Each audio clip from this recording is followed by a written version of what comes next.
Hi, my name is Trusha. I'm a senior Mepadam and Karlakatai coach. In today's video, we are going to learn about 4 small details or corrections which when you apply to your practice of body rotation or Udal Sutru, you can maximize the benefits you get from the practice, and also you can bring in more parameters of fitness to work on during your practice.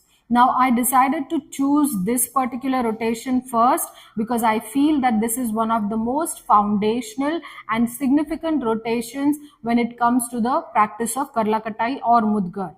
Now, when we see someone on social media swinging Karlakatai or Mudgar beautifully, we feel that that is all that is there to it, swinging it.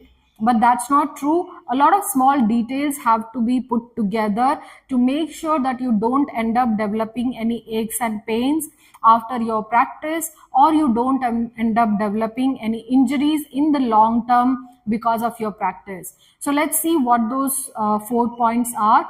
First is your stance. So whether you are standing in a narrow stance or a slightly wider stance for your practice, make sure that your weight is focused on the midfoot in both your feet. Now, midfoot is where we tie our shoelaces. Focusing your weight on the midfoot is going to give you a correct postural alignment in terms of lining up your ankles, knees, and hips properly.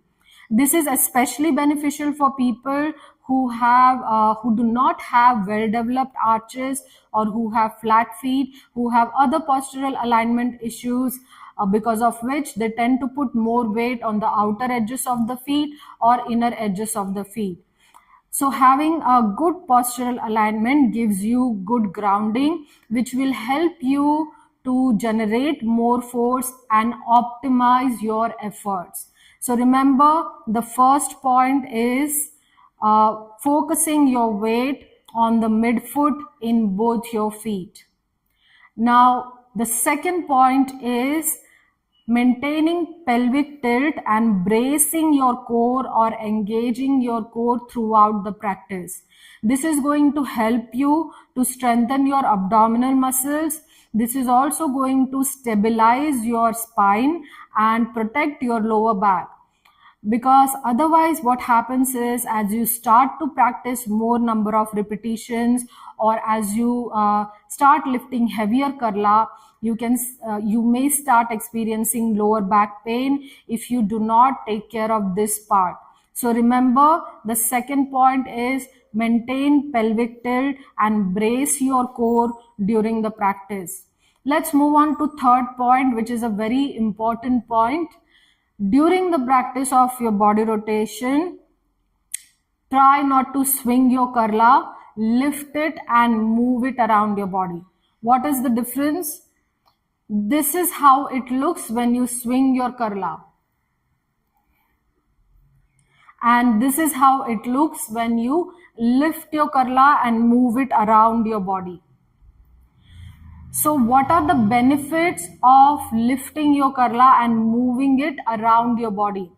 The first point is, when you are swinging your karla, you are using the momentum for your practice. In this case, you will end up working only on the muscular endurance part of your fitness. Compared to that, when you lift your karla and when you move it around your body, you will bring in more strength into your practice. You will have to use more strength. So now you'll be working on the component of strength also, which means you will be working on muscular endurance and musculoskeletal strength as well. So we have just added one more fitness component to our practice by not swinging the karla. Now, the second benefit is, when you swing your karla, and when it reaches this point, it is possible that sometimes because of the momentum, you can end up losing control over the movement of karla, and that can cause strain in your neck, shoulders, elbows, and wrist. So that is why it is better to lift your karla and move it around your body. It brings in the component of strength into your practice, and it helps to avoid this kind of aches and pains related to your neck, shoulders, elbows, and wrist.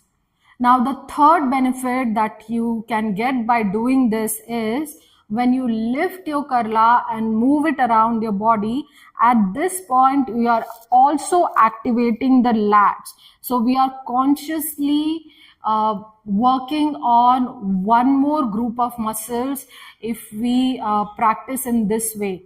So that's how, as you can see, you get 3 added benefits by not swinging your karla. So that was the third point, making sure that you are not swinging your karla, but you are lifting it and moving it around your body. Now, the fourth point is breathing. How you breathe during your practice is more important. So, as you lift your karla up, breathe in. As you bring it down, breathe out. When we are breathing in, the chest is expanding and we are naturally taking in more energy. Use this to lift a heavy weight and then bring it down. This will help you to effortlessly perform more number of repetitions and also progress faster to lifting heavier Karla Katai. Keeping in mind the importance of breathing was what helped me to perform the world record in Karla Katai in 2021. So these were the 4 points which will really help you to transform your practice of body rotation or Udal Sutru. Some of these points can be applied to other rotations as well, but there will be some unique points which are specific to those particular rotations. For example, some of these points you can apply to practicing practicing of shoulder rotation, but again there will be some additional unique points regarding the practice of shoulder rotation itself. So let me know how you feel once you apply these details, these corrections to your own practice. Share this information, share this video with fellow Karla Katai and Mudgar practitioners so they can also benefit from this. Feel free to ask me any questions if you have regarding this video or regarding body rotation. I hope you found this video beneficial. Now, before I go, I would like to remind you about the upcoming 5-day free online Maypadam training, which is happening from 15th to 19th July. I'm really happy to see the response from you. I have received 172 registrations so far. And if you want to get the details for joining this particular training, make sure that you fill up this form. So thank you and see you in the next video.